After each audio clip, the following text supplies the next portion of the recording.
5, 4, 3. Hi, I'm here with Chuck McCann, actor and comedian. You came from a show business family, didn't you?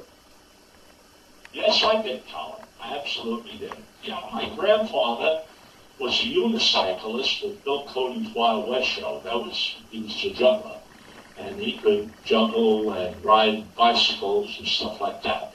And he did that when he was very, very young, when he first came here. And then he actually went to work for the Mercantile Linotype Company in Brooklyn. And he had 2 children with my grandma. He had a young girl named Anne. And then there was and a boy named Valentine. So that was my dad's name, Valentine J. McCann, although they called him Val, okay? Oh. And just recently I uncovered 2 like Vitaphone shorts. It weren't Vitaphone, it was another short, another company that made shorts. And I remember my dad saying that he made these shorts years ago. And I asked a friend of mine, Bob, who was a collector of shorts and jazz films, if he ever heard of them. And my father also played with Whiteman. And he said that was Paul Whiteman. And he said, yeah. He said, that's what the Ferdinando Orchestra. He said, I've got the 2 shorts out there somewhere. I'm going to see if I can find them for you. And one day they appeared in the mailbox.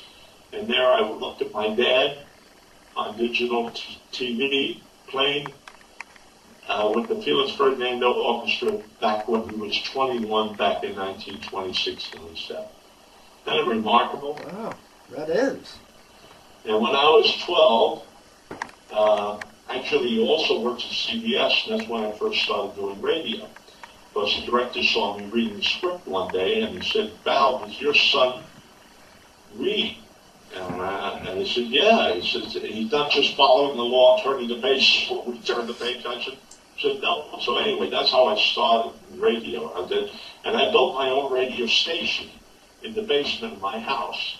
And so it was funny because the FCC came along and shut it down. But that's another story. I won't go into that.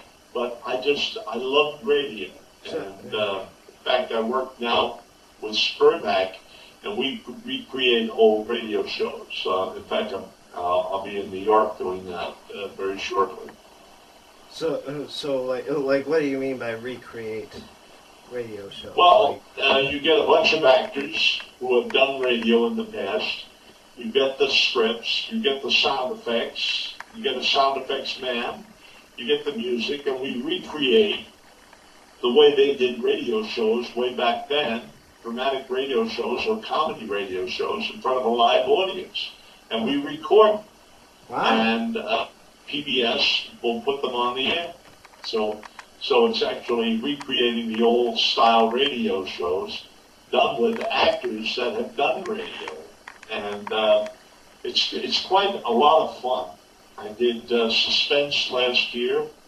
I did it with Alan Young. And I did several others. We did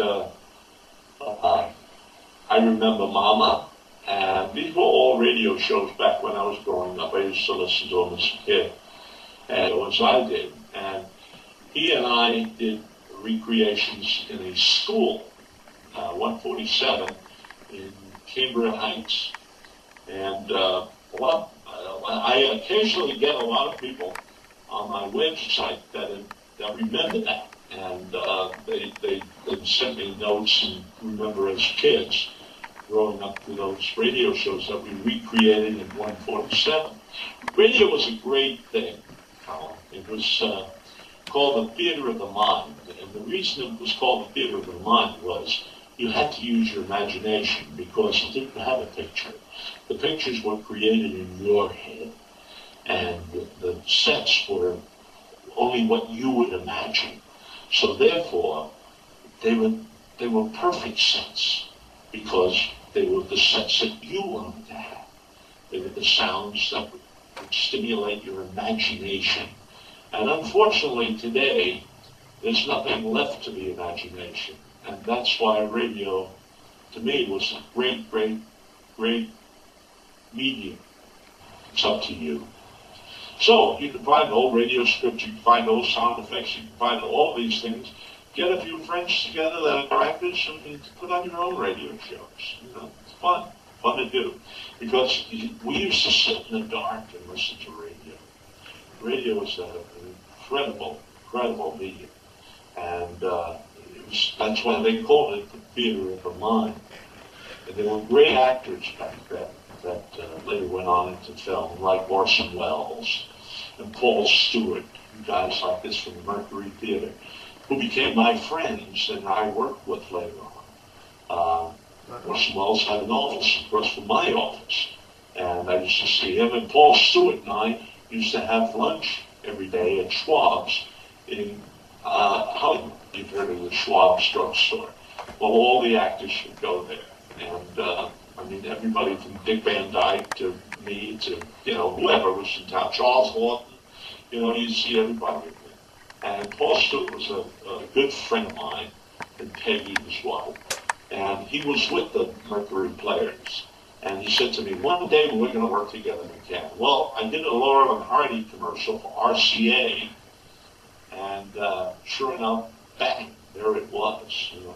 Now, he said, hey, I'm working with you again. I said, really? He said, yeah, we just worked together on the RCA commercial. I said, I didn't see it. With the Laurel and Hardy I did? He said, yeah. He said, I was the voiceover. He was the announcer on the RCA commercial. And I was so tickled, we just hugged it. He was just the best. Paul Stewart was the best. Look him up in IMDb and see the body of work he had. He was in Citizen Kane, he played the butler. He's just a marvelous, marvelous actor. These were the soldiers of show business, the soldiers of movies. These were the guys that really made the background of motion pictures so interesting in those days. They were those faces you said, gee, I know that face, but I don't know his name, okay? Well, Paul was one of those actors. A lot of people knew his name, of course, but, you know, you may, as a young man, not see credits today because they don't play credits today. They don't give and it's a shame, like in movies today.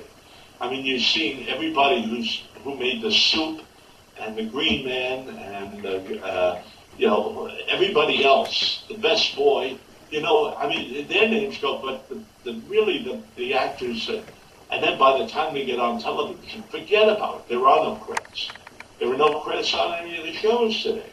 Unless you're the star of the show, your credits run at the end, at the bottom, under something else that's very distracting, at a rate of speed that only a nit can duplicate. I mean, they're so fast. They go by, boom, boom, boom, boom. So you don't get, unless you freeze the frame, you don't get to see who did what. And it's a crime. It really is. Network television is terrible about that nowadays. I know, it's a crap. I'm sorry, but that's what it is. You know, not all of it, but most of it. At that end of it is, you know.